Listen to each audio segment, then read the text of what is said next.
Orange ক্রাউনের সঙ্গে simple এই makeup লুকটা চলো আজকে তোমাদের সাথে শেয়ার করি। তো প্রথমে আমি ইউজ করে নিচ্ছি এখানে একটা টোনার, এরপর আমি লাগিয়ে নিচ্ছি ময়শ্চারাইজার, যেটা হলো পন্ডসের সুপার লাইট জেল ময়শ্চারাইজার। যেহেতু গরমকাল তো আমাদের কিন্তু জেল ময়শ্চারাইজারই ফেসে ইউজ করতে হবে এবং প্রত্যেকটা প্রোডাক্টের পর কিছুটা সময় আমাদের ওয়েট করতে হবে যাতে ফেসটা সুন্দরভাবে জিনিসগুলোকে অ্যাবজর্ব করতে পারে। তারপর এখানে আমি লাগিয়ে নিচ্ছি সুইস বিউটির পোর ব্লারিং প্রাইমার।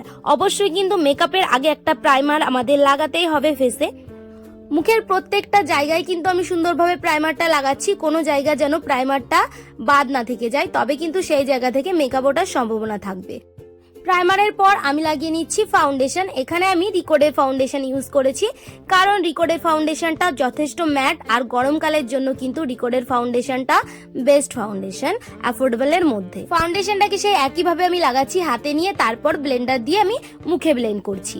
এভাবে করলে ফাউন্ডেশনটা ফেসে যতটা পরিমাণে আমাদের ইউজ করার দরকার ঠিক ততটাই হয়, বেশি ওভার লাগে। মুখে ফাউন্ডেশনটাকে ব্লেন্ড করা কিন্তু খুবই প্রয়োজনীয় একটা জিনিস। ফাউন্ডেশনটাকে ব্লেন্ড যত সুন্দর করে করতে পারবো তত সুন্দরই কিন্তু মেকআপটা আমাদের স্কিনে থাকবে।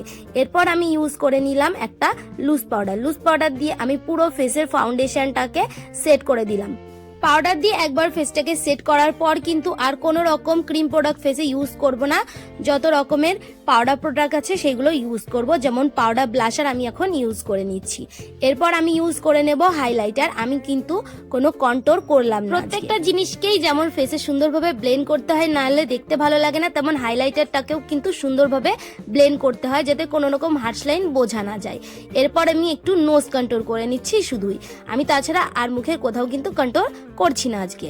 এবার আমি করে নিচ্ছি আইব্রাউজটাকে ডিফাইন। আইব্রাউজটাকে ডিফাইন করাটা তো তোমরা সবাই জানোই। এবার খুবই একটা হালকা আইশ্যাডো কালার নিয়ে আমি আইলিডে ব্লেন্ড করলাম এবং তার সঙ্গে সঙ্গে আমি লোয়ার ওয়াটার লাইনের নিচেও ব্লেন্ড করে দিলাম। খুবই সফট একটা আই লুক আমি ক্রিয়েট করলাম। এরপর আমি মাস্কারা লাগিয়ে নিলাম।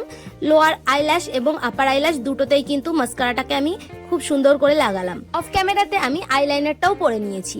এরপর আমি ডিলেন্সি লিপস্টিক প্যালেট দিয়ে লিপস্টিকটাও পরে নিলাম। সবসময় আমি লিপস্টিক পরার আগে লিপসটাকে প্রথমে ড্র করে নিই, তারপর লিপস্টিক পরি, এতে লিপসের শেপটা সুন্দরভাবে বোঝা যায় সেই কারণে। তোমরা যারা এভাবে লিপস্টিক পরো না তারাও কিন্তু একবার ট্রাই করতে পারো, দেখবে ভালোই লাগবে। এবার একটা হালকা পিঙ্ক কালার লিপস্টিক নিয়ে আমি লিপসের ভেতরটাতে লাগিয়ে নিলাম।